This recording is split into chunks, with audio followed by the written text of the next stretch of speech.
ಇವನೊಬ್ಬ ಒಗ್ಗರಣೆ ಬೇರೆ ಹಾಕ್ತಾನೆ. ಡಾಕ್ಟ್ರ್ ಅಂತೆ ಡಾಕ್ಟ್ರು. ಔಷಧಿ ಕೊಡೋದು ಬಿಟ್ಟು ಬೇರೆ ಎಲ್ಲ ಮಾಡ್ತಾನೆ. ನನ್ನ ಕರ್ಮ. ಏನಮ್ಮ ನಾನೇನು ಹೇಳಿದ್ದೆ? ಊರೆಲ್ಲ ಸುತ್ತಾಡಿಕೊಂಡು ಆರಾಮಾಗಿ ನಿಧಾನವಾಗಿ ಬನ್ನಿ ಅಂತ ತಾನೆ? ಯಾಕಪ್ಪ ಬೈಕಲ್ಲಿ ಪೆಟ್ರೋಲ್ ಖಾಲಿ ಆಯ್ತಾ? ಅಲ್ಲ, ಅಷ್ಟೊಂದೆಲ್ಲ ಸುತ್ತಾಡೋ ಪ್ಲ್ಯಾನ್ ಇರಲಿಲ್ಲ. ಇಲ್ಲೇ ಒಂದು ರೌಂಡ್ ಹೋಗಿ ಬಂದ್ವಿ. ಅದು ಅನುಗೆ ಸುತ್ತಾಟ ಎಲ್ಲ ಇಷ್ಟ ಆಗಲ್ಲ.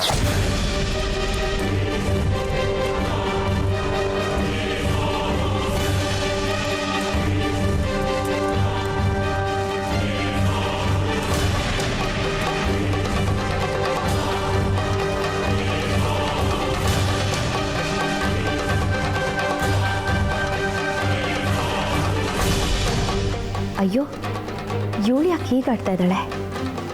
ಅಂದರೆ ಅನುಗ್ ಲಕ್ಕಿ ಅಂದರೆ ಇಷ್ಟ ಇಲ್ಲ. ಬರೀ ಲಕ್ಕಿ ಒಬ್ಬನೇ ಅವಳು ಹಿಂದೆ ಬಿದ್ದಿದ್ದಾನೆ. ಹಾಗಿದ್ರೆ ಏನೂ ಅರ್ಥನೇ ಆಗ್ತಿಲ್ವಲ್ಲ. ಮನೆಯಿಂದ ಹೊರಗಡೆ ಹೋಗುವಾಗ ನಿಮ್ಮ ಮುಖಗಳು ಹೇಗಿದ್ವೋ ಈಗಲೂ ಹಾಗೇ ಇವೆ, ಒಂಚೂರು ಚೇಂಜ್ ಇಲ್ಲಪ್ಪ. ಇದಕ್ಕೆ ಸುತ್ತಾಡಕ್ಕೆ ಯಾಕೆ ಹೋಗ್ಬೇಕಾಗಿತ್ತು? ನೋಡಮ್ಮ ನಿನ್ನ ಹತ್ರ ಸ್ವಲ್ಪ ಮಾತಾಡಬೇಕಿತ್ತು.